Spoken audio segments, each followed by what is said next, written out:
तो दोस्तों, स्वागत है आपका अपने YouTube channel AC study classes में। तो दोस्तों, आज इस क्लास में आपको हिंदी साहित्य के जो साहित्यकार हैं उनके कथनों के बारे में पढ़ने के लिए मिलेगा कि किस साहित्यकार ने किसके बारे में क्या आलोचना की है, क्या कहा है। तो वीडियो के अंत तक बने रहिए। अगर आपको ये वीडियो अच्छा लगे तो लाइक कर देना, और अगर आप हमारे चैनल पर नए हैं तो चैनल को भी सब्सक्राइब कर लीजिए। इसमें पहला कथन दिया है कि रस्मो रिवाज भाखा खा दुनिया से उठ गया। रस्मो रिवाज भाखा का दुनिया से उठ गया। ये किसने कहा था? ये किसका कथन है? तो ये है मुंशी सदा सुखलाल का। दूसरा कथन है कि यह वह कहानी है कि जिसमें हिंदी छुट और ना किसी बोली का मेल है न पुट। यह वह कहानी है कि जिसमें हिंदी छुट और ना किसी बोली का मेल है ना पुट। ये किसने कहा? ये कहा था ईसा अल्लाह खां की जो भाषा नीति है, इसमें ये कहा गया था उन्होंने, ईसा अल्लाह खां। अगला है कि हिंदी में रीति ग्रंथों की परंपरा चिंतामणि त्रिपाठी से चली। हिंदी में रीति ग्रंथों की परंपरा चिंतामणि त्रिपाठी से चली, अतः रीति काल का प्रारंभ उन्हीं से मानना चाहिए। ये कहा था रामचंद्र शुक्ल ने, आचार्य रामचंद्र शुक्ल। जो आचार्य रामचंद्र शुक्ल थे, ये बहुत बड़े आलोचक थे हिंदी साहित्य के। इन्होंने दूसरों की आलोचना की है। इन्हें आलोचक सम्राट भी कहा जाता है। किसको? रामचंद्र शुक्ल को। लक्षण ग्रंथों की परिपाटी पर रचना करने वाले रीतिकाल के सैकड़ों कवि। लक्षण ग्रंथों की परिपाटी पर रचना करने वाले रीतिकाल के सैकड़ों कवि वस्तुतः आचार्य की कोटि में नहीं आते। ये कहा था किसने? आचार्य रामचंद्र शुक्ल ने। रीति काव्य के रचयिता, अगला कथन है कि रीति काव्य के रचयिता यौवन और बसंत के कवि हैं। जो रीति काव्य की रचयिता है वो यौवन और बसंत के कवि। ये कहा था भगीरथ मिश्र ने। किसने दोस्तों? भगीरथ मिश्र ने।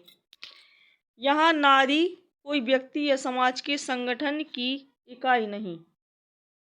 नारी कोई व्यक्ति या समाज के संगठन की इकाई नहीं, यथासंभव मुक्ति विलास का एक उपकरण मात्र है। क्या है? मुक्ति विलास का एक उपकरण मात्र है। ये कहा था किसने? हजारी प्रसाद द्विवेदी ने। ये किसका कथन है? हजारी प्रसाद द्विवेदी।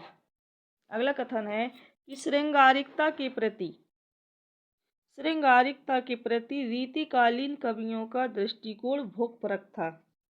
श्रृंगारिकता के प्रति रीतिकालीन कवियों का जो दृष्टिकोण है वो कैसा था? भूखपरक था। ये विश्वनाथ प्रसाद मिश्र ने कहा था। किसने कहा था?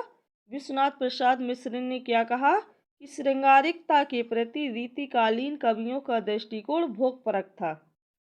अगला कथन दिया है कि भक्ति उनके लिए रीतिकालीन कवियों मनोवैज्ञानिक आवश्यकता थी। किसके लिए कहा? रीतिकालीन कवियों के लिए कहा कि भक्ति उनके लिए एक मनोवैज्ञानिक आवश्यकता थी।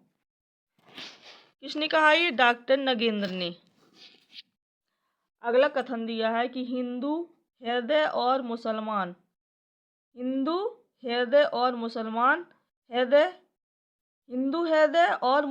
हृदय आमने सामने करके अजनबीपन मिटाने वालों में इन्हीं का नाम लेना पड़ेगा। हिंदू हृदय और मुसलमान हृदय आमने सामने करके अजनबीपन मिटाने वालों में इन्हीं का नाम लेना पड़ेगा। ये आचार्य रामचंद्र शुक्ल ने जायसी के विषय में कहा था। किसके विषय में? मलिक मोहम्मद जायसी के विषय में। किसने? आचार्य रामचंद्र शुक्ल ने। अगला कथन दिया है भारतेंदु हरिश्चंद्र का प्रभाव भाषा और साहित्य दोनों पर गहरा पड़ा। इसका? भारतेंदु हरिश्चंद्र का जो प्रभाव है ये भाषा और साहित्य दोनों पर गहरा पड़ा। उन्होंने जिस प्रकार गद्य की भाषा को परिमार्जित करके उसे बहुत ही चलता, मधुर और स्वच्छ रूप दिया, उसी प्रकार हिंदी साहित्य को भी नए मार्ग पर लाकर इन्होंने खड़ा किया है। ये कहा था किसने? नंद दुलारी वाजपेयी ने। अगला कथन है हिंदी नई चाल में। मोस्ट इम्पोर्टेंट है, हिंदी नई चाल में 1873 में ढली। हिंदी नई चाल में 1873 में नहीं ढली। नहीं ढली लिखा है यहाँ पर, ध्यान से पढ़ना है कि हिंदी नई चाल में 1873 में नहीं ढली, बल्कि ये काम बहुत पहले राजर्षि प्रसाद सितारे हिंद कर चुके थे। कौन कर चुके थे? राजर्षि प्रसाद सितारे हिंद। 1857 ईस्वी के आसपास राजर्षि प्रसाद जैसी हिंदी लिख रहे थे, उसी को भारतेंदु ने अपनाया। ये डॉक्टर रामविलास शर्मा ने कहा था। ये किसने कहा था? डॉक्टर रामविलास शर्मा ने। अगला क्वेश्चन है, अगला कथन दिया है कि भारतेंदु ने कोई नई भाषा नहीं चलाई। भारतेंदु ने कोई नई भाषा नहीं चलाई, उन्होंने प्रचलित खड़ी बोली को साहित्यिक रूप दिया। किसको? प्रचलित खड़ी बोली को एक साहित्यिक रूप दिया। ये कहा था डॉक्टर रामविलास शर्मा ने। हिंदी की अगला कथन दिया गया है कि हिंदी की नवीन कविता का क्रांति दूत रामेश्वर शुक्ल अंचल हैं। हिंदी की नवीन कविता का जो क्रांति दूत है वो कौन है? रामेश्वर शुक्ल अंचल। ये किसने कहा था? ये किसका कथन है? तो ये है नंद दुलारी वाजपेयी का।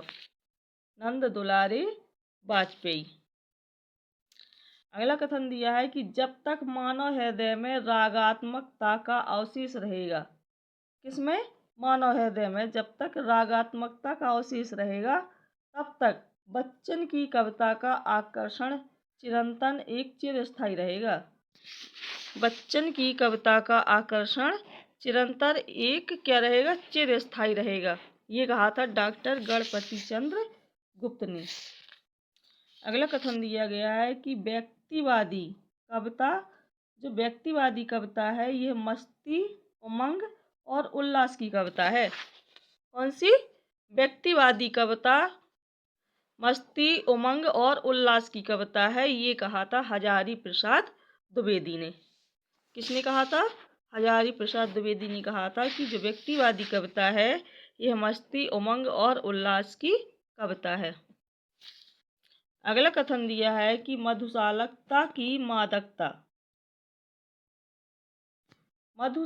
की मादकता अक्षय है।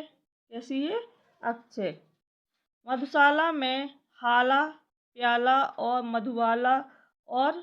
मधुबाला की 4 प्रतीक के माध्यम से कवि ने अनेक क्रांतिकारी, मर्मस्पर्शी, रागात्मक एवं रहस्यपूर्ण भावों को बाढ़ दी। ये कहा था सुमित्रानंदन पंत ने। क्या कहा था? कि मधुशाला की जो मादकता है वो अक्षय है। मधुशाला में हाला, प्याला, मधुबाला और मधुबाला के 4 प्रतीक के माध्यम से कवि ने अनेक क्रांतिकारी, मर्मस्पर्शी, रागात्मक एवं रहस्यपूर्ण भावों को बाढ़ दी। ये कहा था सुमित्रानंदन पंत ने। अगला कथन दिया गया है कि व्यक्तिवादी कविता का प्रमुख स्वर निराशा का है। व्यक्तिवादी कविता का जो प्रमुख स्वर है वो क्या है? निराशा का है, अवसाद का है, थकान का है, टूटन का है, चाहे किसी भी परिप्रेक्ष्य में हो।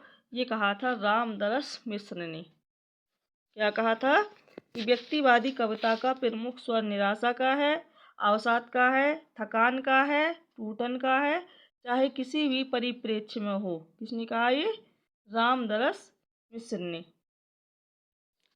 अगला कथन है कि यदि सूर तुलसी शशि उड्डगन केशवदास सो बिहारी पीयूष वर्षी मेघ है। ये किसने कहा था? ये कहा था राधाचरण गोस्वामी ने कहा था ये। अगला कथन दिया है कि बिहारी का जो विरह है मजाक की हद तक पहुंच गया। बिहारी का विरह मजाक की हद तक पहुंच गया है। ये रामचंद्र शुक्ल ने आलोचना की थी। बिहारी हिंदी का चौथा रत्न है। जो बिहारी है हिंदी के क्या है, चौथा रत्न है, ये भगवान दीन ने कहा था। अगला कथन दिया गया है कि बिहारी रीतिकाल के जो बिहारी है रीतिकाल के सबसे अधिक लोकप्रिय कवि हैं। ये कहा था हजारी प्रसाद द्विवेदी ने। क्या कहा था, बिहारी रीतिकाल के सबसे लोकप्रिय कवि हैं। ये किसने कहा, हजारी प्रसाद द्विवेदी ने। अगला कथन है कि बिहारी के व्यक्तित्व में प्रतिभा, अध्ययन और अभ्यास तीनों का समन्वय मिलता है। बिहारी के व्यक्तित्व में क्या मिलता है, प्रतिभा, अध्ययन और अभ्यास, यानी इन तीनों का समन्वय मिलता है। ये कहा था डॉक्टर गणपति चंद्र गुप्त ने। अगला कथन दिया गया है कि बिहारी में रस के ऐसे छींटे पड़ते हैं जिनसे हृदय कलिका थोड़ी देर के लिए खिल उठती है। बिहारी में रस के ऐसे छींटे पड़ते हैं जिनसे हृदय कलिका थोड़ी देर के लिए खिल उठती है। इनका एक एक दोहा हिंदी साहित्य का एक रत्न माना जाता है। ये कहा था रामचंद्र शुक्ल ने।